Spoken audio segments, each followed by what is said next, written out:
পরিবেশ দূষণ ও আইন অমান্যের অভিযোগে গাজীপুরের কালীগঞ্জে একটি টায়ার পুনঃ প্রক্রিয়াজাতকারী কারখানাকে 1,00,000 টাকা জরিমানা করেছে ভ্রাম্যমাণ আদালত।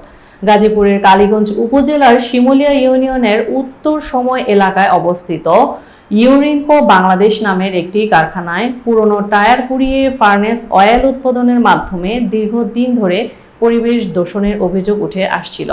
কালীগঞ্জ প্রতিনিধি শাহনেওয়াজ জানান, স্থানীয়দের অভিযোগ এবং গোপন তথ্যের ভিত্তিতে অভিযান চালিয়ে অনিয়মের সত্যতা পাওয়ার পর কারখানাটিকে জরিমানা করা হয়। রোববার 19 জুলাই পরিচালিত ভ্রাম্যমাণ আদালতের নেতৃত্ব দেন কালীগঞ্জ উপজেলার সহকারী কমিশনার জাকিয়া সারওয়ার লিমা।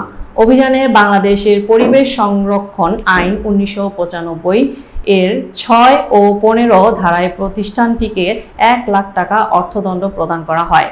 স্থানীয় সূত্রে জানা যায়, শীতলক্ষ্যা নদীর তীরবর্তী এলাকায় গড়ে ওঠা কারখানাটিতে দেশের বিভিন্ন স্থান থেকে সংগ্রহ করা বাস, ট্রাক, রিক্সা ও সাইকেলের পুরনো টায়ার উচ্চ তাপমাত্রায় পুড়িয়ে ফার্নেস অয়েল উৎপাদন করা হতো।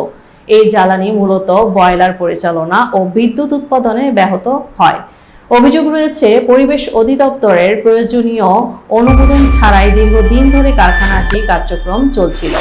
টায়ার পোড়ানোর ফলে ঘন কালো ধোঁয়া ও তীব্র দুর্গন্ধে আশপাশের পরিবেশ দূষিত হচ্ছিল। বিষাক্ত ধোঁয়া বাতাসের সঙ্গে ছড়িয়ে পড়ে বসতবাড়ি, গাছপালা ও ফসলি জমিতে প্রভাব ফেলছিল বলে জানান এলাকাবাসী। স্থানীয়দের দাবি, এ কারণে কৃষি উৎপাদন ব্যাহত হওয়ার পাশাপাশি শিশু ও বয়স্কদের মধ্যে কাশি, হাঁপানি, অ্যাজমা সহ শ্বাসকষ্টজনিত নানা স্বাস্থ্য সমস্যা বাড়ছিল।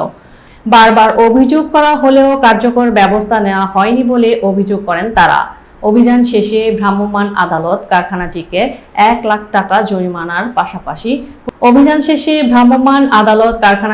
1,00,000 টাকা জরিমানার পাশাপাশি প্রতিষ্ঠানটি অন্যত্র স্থানান্তর এবং দখলকৃত এলাকা মুক্ত করার নির্দেশনা প্রদান করেন।